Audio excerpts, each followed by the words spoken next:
Сегодня суп из белых грибов. Грибы собирались в лесу и были заморожены. Грибов, правда, не очень много, но аромат, я надеюсь, будет изумительным. Мы отварили обычный куриный бульон, нарезали лук и картофель, натерли морковь. Когда куриный бульон сварился, мы добавили в бульон немного куркумы, картофель и на всякий случай один раз проварили грибы.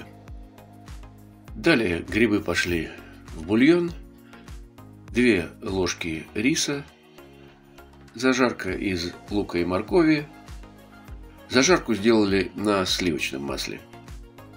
Аромат грибов уже на всю квартиру, даже зажарка не отбивает этот аромат. Итак, зажарку в суп, зелень, укроп, петрушка, немножко базилика, естественно, по вкусу соль, и все, суп готов. Пока, друзья.